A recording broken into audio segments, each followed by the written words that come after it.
हा जगाच्या समोर आहे. ही जिजाऊ आहे. जिजाऊंनी ज्या लेकीवाडी भाकरी थापत होत्या त्या हातामध्ये अलगदपणे तलवार दिली.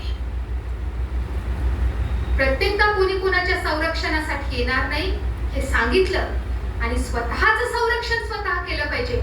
जिजाऊंनी फक्त शेतीमध्ये स्वावलंबत्वाचा मार्ग निवडला असं नाही, तर जिजाऊंनी संपूर्ण आयुष्यच प्रत्येकाचं स्वावलंबी असावं यासाठी अत्यंत सूक्ष्मपणे पण मायेच्या ममतेनं काम केलं. आणि ही जी ममता आहे, आपल्याकडे पांडुरंगाच्या विठ्ठलाला आपण माऊली म्हणतो आणि आळंदीच्या ज्ञानोबांना सुद्धा आपण माऊली म्हणतो. याचा अर्थ भारतामध्ये शरीरानं स्त्री असणाऱ्याला फक्त माऊली म्हणत नाही, तर माऊली हा शब्द आपण त्याच्या अंतःकरणाच्या वृत्तीवर देतो असं मला वाटतं.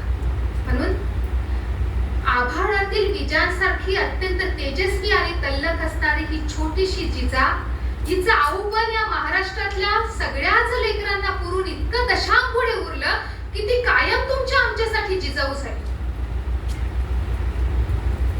जिजाऊंमध्ये हे आऊपण इतकं एकत्रित झालं की तानाजीच्या विधवा आईला पार्वती तिचं नाव.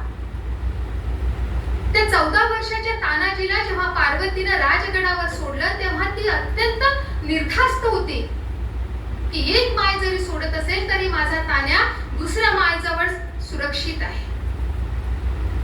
आणि म्हणून तेव्हाच तो तानाजी आधी लगीन कोंढाण्याचं म्हणून जाऊ शकतो, कारण त्याला खात्री आहे की जिजाऊ आहेत म्हणजे माझा परिवार, माझं कुटुंब, माझा रायबा आणि त्याचं लग्न हे अत्यंत योग्य हातामध्ये सुरक्षित आहे.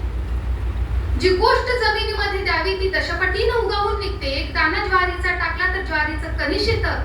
या जिजाऊंनी एक मायेचं, एक ममतेचं भावना या लेकरांच्या मनामध्ये दिली. आणि म्हणून कॉम्रेड गोविंद पानसरे शिवाजी कोण होता या अतिशय छोट्या पण सुंदर पुस्तकांमध्ये लिहितात की छत्रपती शिवरायांच्या इतिहासाचं सर्वात मोठं गोष्ट कोणती असेल तर छत्रपतींसाठी लोक जीव द्यायला तयार.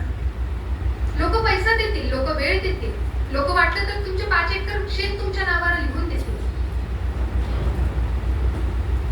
परंतु तुम्ही जा राजे, मी उभा राहतो असं म्हणणारे बाजीप्रभू असतील